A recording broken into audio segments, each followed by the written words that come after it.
નમસ્કાર મિત્રો, સ્વાગત છે તમારું આપ સૌની સહિયારી ચેનલ ગુજરાતી સાહિત્ય વિદ નિકુંજ યુટ્યુબ ચેનલમાં. હું નિકુંજ પરમાર આપ સૌનું તે દિલથી આજના વિડીયોમાં સ્વાગત કરું છું. મિત્રો, ગુજરાત રાજ્યના લાખો પેન્શનરો અને સરકારી કર્મચારીઓ માટે આ એક એવા મહત્વના વિષય પર ચર્ચા કરવા જઈ રહ્યા છીએ જેની ઘણા વર્ષોથી રાહ જોવામાં આવી રહી હતી. મિત્રો, લાંબા સમયથી વિવિધ પેન્શન સંગઠન, કર્મચારી મહામંડળો અને નિવૃત્તિ કર્મચારી દ્વારા કરવામાં આવેલી રજૂઆતો, આવેદનો અને માગણીઓ બાદ કેટલાક મહત્વપૂર્ણ નિર્ણયો સામે આવ્યા છે.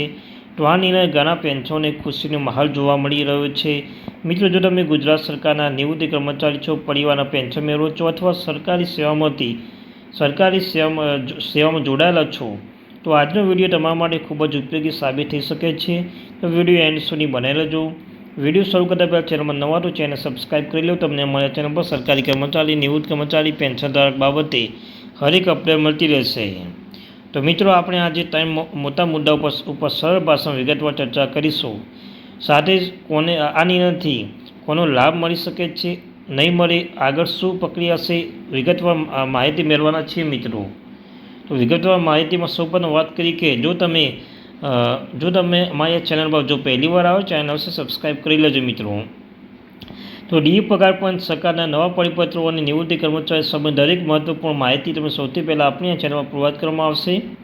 તો સૌપ્રથમ મિત્રો, ગુજરાત પેન્શન ધારા સૌથી વધુ ઉઠાવતો મુદ્દો હતો કોમ્પ્યુટેડ પેન્શનની પુનઃસ્થાપના વિશે. નિવૃત્ત સમયે ઘણા કર્મચારી પોતાના પેન્શન એક ભાગ મુક્ત રકમ તરીકે લેતા હોય છે. ત્યારબાદ દર મહિને મળતા પેન્શનની રકમ, જે દર મહિને તમે જાણો છો મિત્રો, દર મહિને જે પેન્શન મળે છે તેની રકમ હોય છે, તે પેન્શનમાંથી ભાગ કપાતો રહે છે. લાંબા સમયથી માંગ કરવામાં આવી હતી કે આ કપાત સમય મર્યાદા ઘટાડવામાં આવે, જેથી નિવૃત્તિ કર્મચારી વહેલી તકે સંપૂર્ણ પેન્શન મળવાનું શરૂ થાય છે. આ મુદ્દા પર સરકારે મહત્વપૂર્ણ નિર્ણય લીધો હોવાની માહિતી સામે આવી છે. તેના અનુસાર કોમ્પ્યુટર પેન્શનની પુનઃસ્થાપના સમય મર્યાદા અગાઉથી સરખામણી કરવાનો નિર્ણય લેવામાં આવ્યો છે. મિત્રો, તેનો અર્થ એ થાય છે કે જે પેન્શન આ નિર્ણય હેઠળ આવે છે તેઓને અગાઉ કરતાં વહેલી તકે સંપૂર્ણ માસિક પેન્શન મળવાનું શરૂ થઈ શકે છે. આ નિર્ણયથી હજારો નહીં પરંતુ લાખો નિવૃત્તિ કર્મચારી દર મહિને વધારાની રકમ મળવાની શક્યતા ઊભી થઈ શકે છે. મિત્રો, હવે પ્રશ્ન એ થાય છે કે આનો વધુ લાભ કોને મળશે? તો મિત્રો, જવાબ સરળ છે. જેમણે નિવૃત્તિ સમયે કોમ્પ્યુટેશન લીધું હતું, જેમની પુનઃસ્થાપના સમયમર્યાદા પૂર્ણ થવાની છે અથવા નજીકમાં છે, એવા પેન્શનરોને આ નિર્ણયથી સીધો લાભ મળી શકે છે. તો દરેક કેસ અલગ હોઈ શકે છે, તેથી સંબંધિત વિભાગ દ્વારા જાહેર કરાયેલા સત્તાવાર પરિપત્ર મુજબ અંતિમ સ્થિતિ નક્કી થશે. હવે મિત્રો, આપણે બીજા મોટા મુદ્દાની વાત કરીએ તો ઘણા વર્ષોથી ઓછી પેન્શન મેળવતા નિવૃત્તિ કર્મચારી માંગ હતી કે સરકાર લઘુત્તમ પેન્શન એક યોગ્ય મર્યાદા નક્કી કરે, કારણ કે મોંઘવારી રાહત વધી રહી છે. ઓછી પેન્શન પર પરિવાર ચલાવવાનું મુશ્કેલ બની રહ્યું છે. આ પરિસ્થિતિમાં ધ્યાનમાં રાખી રાજ્ય સરકાર કેટલાક વર્ગોના પાત્ર નિવૃત્તિ કર્મચારી માટે લઘુત્તમ માસિક પેન્શન અંગે મહત્વપૂર્ણ નિર્ણય જાહેર કર્યો છે. જો કે પાત્ર પેન્શન નક્કી કરેલી મર્યાદા કરતાં ઓછી પેન્શન મેળવતી હોય તો સંબંધિત નિયમો અનુસાર તેમાં સુધાર કરવામાં આવી શકે છે.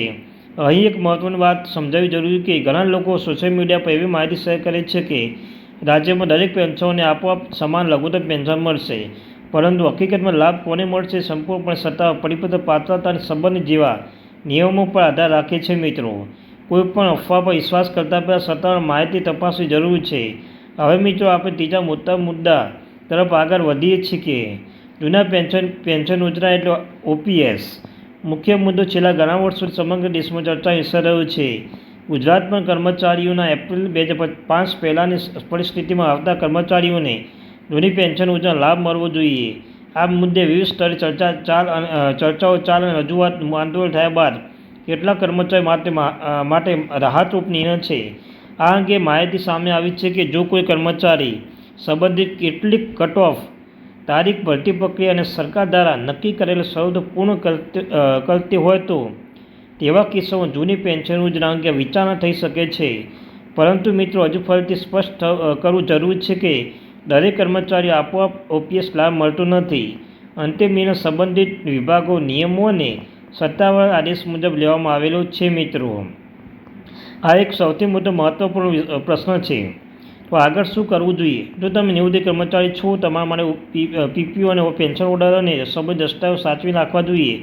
જો તમને લાગે કે નવા નિયમથી લાભ મેળવવા માત્ર પાત્ર ઓછો જો સંબંધિત એજન્ટ પેન્શન કચેરીમાં અથવા વિભાગીય કચેરીમાં સંપર્ક કરીને તમારી માહિતી ચકાસી શકો છો.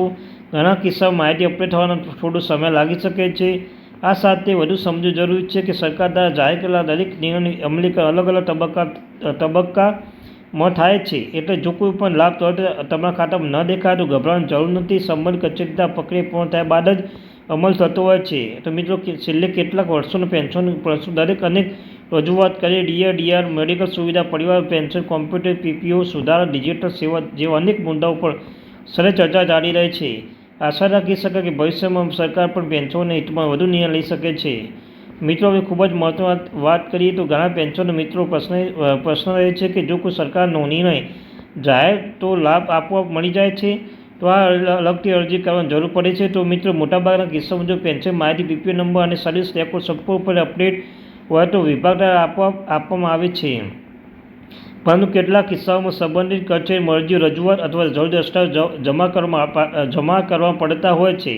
એટલે દરેક પેન્શન મિત્રો મારી સલાહ એ રહે છે કે પોતાના પીપીઓ નંબર બેંક એકાઉન્ટ વિગતો અને સર્વિસ બુક સંબંધિત માહિતી સમયાંતરે ચકાસતા રહેવી જોઈએ. જો કોઈ ગેરસમજ અથવા ભૂલ જોવા મળે તો તરત સંબંધિત ટ્રેઝરી ઓફિસ અથવા વિભાગ સંપર્ક કરવો જોઈએ. એક અગત્યની વિનંતી છે મિત્રો, આજકાલ સોશિયલ મીડિયા પર ઘણા એવા મેસેજ વાયરલ થતા હોય છે કે જેમાં લખવામાં આવે કે કાલથી બધા પેન્શનોને ખાતાના વધારાની રકમ જમા થઈ જશે અથવા 9,000 રૂપિયા પેન્શન મળશે. આવી માહિતી વાંચીને ઘણા પેન્શન ગેરસમજ ઊભી થાય છે.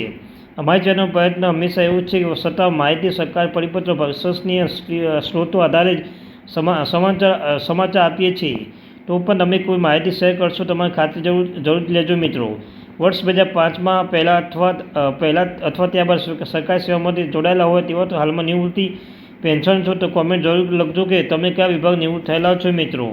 તો આ ત્યારની મહત્વપૂર્ણ અપડેટ. આપણી ચેનલ સબસ્ક્રાઈબ કરી લો, વિડીયો લાઇક કરી લો. Thank you very much watching video. જય હિન્દ, જય ભારત. મળીશું એક નવા વિડીયો સાથે. Thank you very much.